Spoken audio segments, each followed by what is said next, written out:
നമസ്കാരം. നമ്മുടെ K V തോമസിൻ്റെ ഒരു കുമ്പസാരമുണ്ട്. ഇപ്പോൾ അദ്ദേഹം പറഞ്ഞിരിക്കുകയാണ്, കോൺഗ്രസുമായിട്ടും രാഹുൽ ഗാന്ധിയുമായും അകൽച്ചയിലേക്ക് പോകാനുള്ള കാരണങ്ങൾ അങ്ങനെ തുറന്ന് പറഞ്ഞിരിക്കുകയാണ്. ഡൽഹിയിലെ സംസ്ഥാന സർക്കാരിൻ്റെ പ്രതിനിധിയല്ലേ, 2018 എറണാകുളത്ത് നടന്ന പരിപാടിയിൽ താൻ നടത്തിയ പ്രസംഗത്തിലെ ചില പരാമർശങ്ങളും മാധ്യമങ്ങളത് ഏറ്റെടുത്ത രീതിയുമാണ് കോൺഗ്രസുമായുള്ള അകൽച്ചയ്ക്ക് പ്രധാന കാരണമെന്നാണ് കെ വി തോമസ് പറയുന്നത്.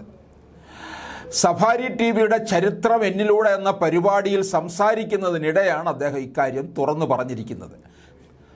കെ വി തോമസിൻ്റെ വാക്കുകൾ ഇപ്രകാരമാണ്: എറണാകുളത്ത് 2018 നടന്ന മാനേജ്മെൻറ്റ് അസോസിയേഷൻ്റെ ഒരു സമ്മേളനമുണ്ടായിരുന്നു. അന്ന് ഇന്ത്യയെക്കുറിച്ചാണ് ചർച്ച നടന്നത്. അന്ന് കേന്ദ്ര കൊമേഴ്സ് മിനിസ്റ്റർ ചടങ്ങിൽ പങ്കെടുത്തിരുന്നു. ഒപ്പം ഞാനും ഉണ്ടായിരുന്നു. മന്ത്രി സ്വാഭാവികമായി കേന്ദ്ര സർക്കാരിൻ്റെ നേട്ടങ്ങളെക്കുറിച്ച് പറഞ്ഞു. നോട്ട് റദ്ദാക്കിയത്, GST നടപ്പിലാക്കിയത്, മറ്റു പല കാര്യങ്ങളും അദ്ദേഹം പറഞ്ഞു. രണ്ടാമത് ഞാനായിരുന്നു പ്രസംഗിക്കേണ്ടത്. അന്ന് അവിടെ വച്ച് ഞാൻ പറഞ്ഞു, എനിക്കെൻ്റെ സഹപ്രവർത്തകനോട് യോജിക്കാനാവില്ല. നമ്മുടെ പ്രധാനമന്ത്രി മോശം ഭരണാധികാരിയാണ്, എന്നാൽ അദ്ദേഹം നല്ലൊരു മാനേജറാണെന്ന് ഞാൻ പറഞ്ഞു. അദ്ദേഹം എങ്ങനെയാണ് നോട്ട് നിരോധനത്തെ മാനേജ് ചെയ്തത്, എങ്ങനെയാണ് അദ്ദേഹം GST കൊണ്ടുവന്നപ്പോഴുണ്ടായ പ്രശ്നം മാനേജ് ചെയ്തത് എന്നൊക്കെ ഞാൻ പ്രസംഗത്തിൽ പറഞ്ഞു. പിന്നീട് എൻ്റെ പ്രസംഗം മാധ്യമങ്ങളിൽ വന്നപ്പോൾ നല്ല ഭരണാധികാരിയാണെന്ന രീതിയിൽ തെറ്റിദ്ധരിക്കപ്പെടുകയും എനിക്കെതിരായി ഡൽഹിയിൽ പ്രചാരണം നടത്തുകയും ചെയ്തു. ഇങ്ങനെ ഒരു പശ്ചാത്തലം കൂടി കണക്കിലെടുത്താണ് 2019 സീറ്റ് നിഷേധിക്കപ്പെടുന്നത്.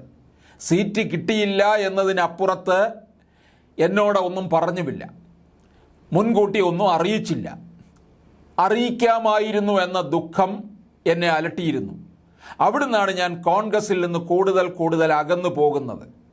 അന്നത്തെ നേതാക്കന്മാരായ ഉമ്മൻചാണ്ടിയും രമേശ് ചെന്നിത്തലയും എന്നോട് പറഞ്ഞത്, മാഷില്ലാതെ എന്ത് എറണാകുളം എന്നാണ്. എന്നാൽ പിന്നീട് ഇവരെല്ലാം ഒരു ഗ്രൂപ്പായി. KC വേണുഗോപാൽ അടക്കമുള്ള രാഹുലിൻ്റെ അടുത്ത സുഹൃത്തുക്കൾ ഇടപെട്ടാണ് എനിക്ക് സീറ്റ് നിഷേധിക്കുന്നത് എന്നാണ് കെ വി തോമസ് പറയുന്നത്.